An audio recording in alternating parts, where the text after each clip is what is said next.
In the basement archive of a small historical society in Lancaster County, there is a recipe book bound in cracked oilcloth. Its spine is reinforced with a strip of feed sack linen.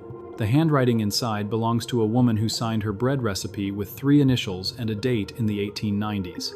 The bread she baked every Friday morning, before the sun rose over the tobacco sheds, contained one ingredient that modern nutrition science is only now beginning to understand. That single ingredient, ground fresh into the dough, delivered roughly 5 times the omega-3 content of an equivalent serving of farmed Atlantic salmon. That is not a marketing claim. That is what the chemistry of the seed produces when it is crushed at the moment of baking. Before the oils oxidize, before the heat scatters them, before the air turns them rancid, the Amish families of southeastern Pennsylvania have been doing this for nearly 3 centuries. The rest of America forgot how.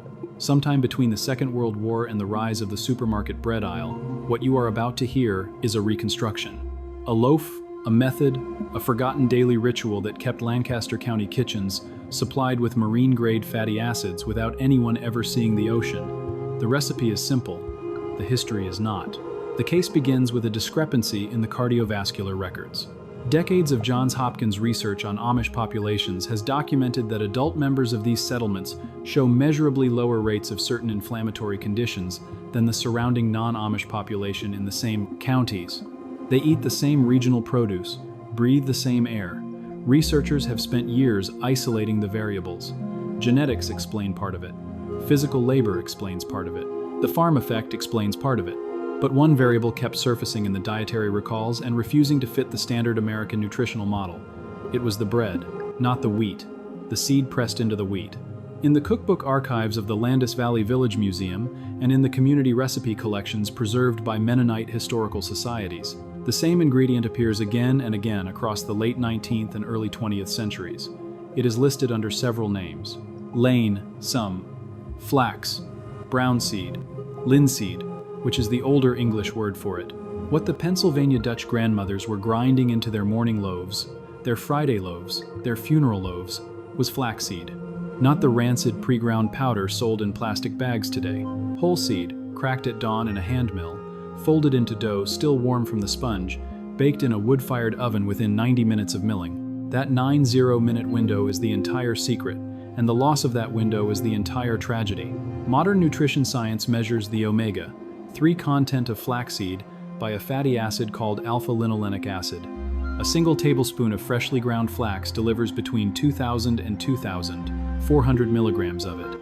A 4-ounce portion of farmed Atlantic salmon, the kind sold under fluorescent lights at the average American grocery store, delivers somewhere between 300 and 500 milligrams of the marine omega-3s combined.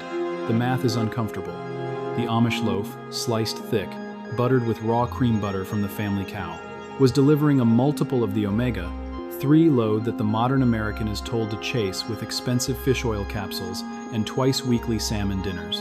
But the math only holds if the seed is fresh. And here the investigation turns. Flaxseed oil is one of the most chemically unstable fats in the human food supply. The moment the seed coat is cracked, the alpha-linolenic acid inside begins to oxidize. Light accelerates it. Heat accelerates it. Air accelerates it.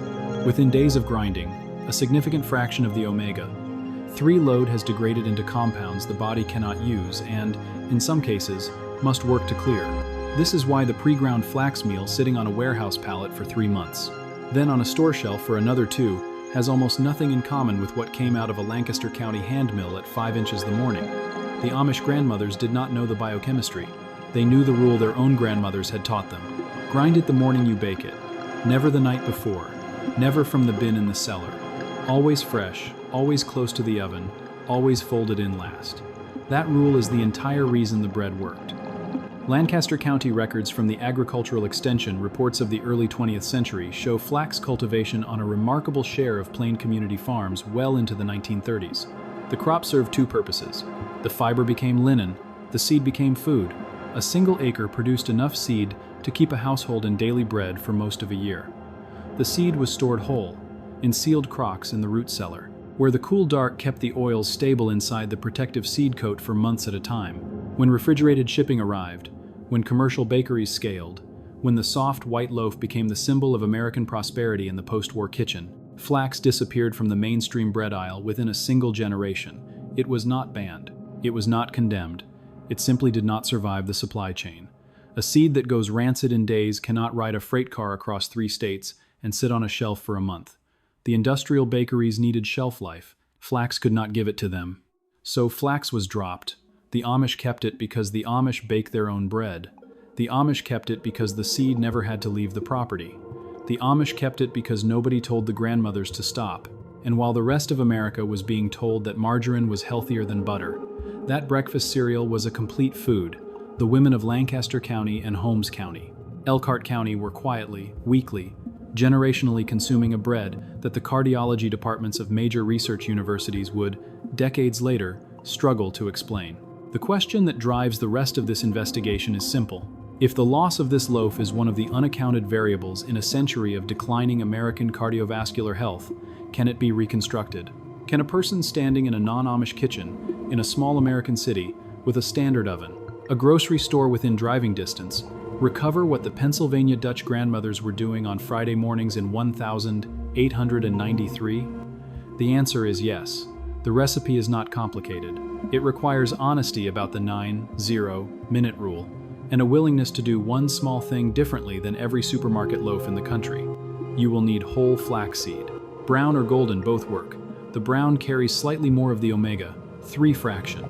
Buy it whole, never pre-ground, and store it in a sealed glass jar in the refrigerator or freezer the moment you bring it home. You will need bread flour, whole wheat flour, fine sea salt, a packet of active dry yeast, a sourdough starter if you keep one, water, and a small amount of honey or molasses. That is the entire ingredient list. The Amish loaf does not need anything else. In a large bowl, combine 3 cups of bread flour and 1 cup of whole wheat flour. Add 1½ teaspoons of salt and 1 tablespoon of honey. In a separate vessel, dissolve 2 1/4 teaspoons of yeast in 1/3 cups of warm water, the temperature of a comfortable bath, never hot. Let it sit 5 minutes until it foams. Pour the yeast mixture into the flour. Mix until a shaggy dough forms, then turn it out and knead for 8 to 10 minutes until smooth and elastic. Place it in a clean oiled bowl, cover with a damp cloth, and let it rise in a warm corner for about 90 minutes, until doubled. Now the part that matters. While the dough is on its final rise, take 1/4 cup of whole flaxseed from your refrigerated jar. Grind it in a clean coffee grinder or a small spice mill for 15 to 20 seconds, until it is the texture of coarse cornmeal. Do this no more than 10 minutes before you shape the loaf. The clock is now running on the Omega-3s. Punch down the risen dough, spread it flat on a floured surface. Sprinkle the freshly ground flax across the surface. Fold the dough over itself 3 or 4 times, and knead just enough to distribute the meal evenly. Shape into a loaf. Place in a greased loaf pan. Cover and let it rise a second time for 30 to 40 minutes until it crowns the rim of the pan. Bake at 375 degrees Fahrenheit for 35 to 40 minutes until the crust is deep brown and the loaf sounds hollow when tapped on the bottom. The total time from grinding the flax to pulling the bread from the oven will be roughly 90 minutes. That is not a coincidence. That is the window the Pennsylvania Dutch grandmothers were working inside without ever knowing why. Slice it warm. Spread it with real butter, ideally cultured, ideally from grass-fed cream. 1 thick slice contains the omega-3 equivalent of a small fillet of salmon. 2 slices, eaten daily, deliver a marine-grade fatty acid load that most American adults are not getting from any other source in their diet. There is one more piece of evidence, and it is the piece that closes the case. In the older Pennsylvania Dutch community cookbooks, the flax loaf is not listed under bread. It is often listed under remedies. The grandmothers understood it as medicine first and food second. There is a notation that recurs across several of these handwritten collections, in slightly different wording each time, instructing the baker to serve the bread to anyone in the household who has been coughing, anyone whose joints ache in the cold, anyone whose heart is heavy, anyone whose blood the midwife has called slow. The same loaf, the same seed, the same 90-minute window. They did not call it Omega-3. They called it the seed that carries the oil that warms the blood. They were describing, in the language of an 1890s farmhouse, the exact mechanism that 21st century cardiologists are now publishing papers about. The loaf was lost to the rest of America not because it failed. It was lost because it could not survive a freight train. It could not survive a warehouse. It could not survive the architecture of industrial food. It survived only in the kitchens that never industrialized. on the tables of families who refuse to outsource their bread. The seed is still sold, the flour is still sold, the oven in your kitchen still works, the 9-0 window is still 90 minutes. Nothing about the chemistry has changed. Only the habit was forgotten. Tell us, in the comments, whether your own grandmother kept a sack of brown seed in her pantry, and what she called it in her kitchen. Subscribe to follow this archive as it grows. One recovered loaf, one recovered crock, one recovered Friday morning at a time. The next case file opens inside a Holmes County root cellar, where a fermentation vessel has been running continuously, by some accounts, since before the Civil War.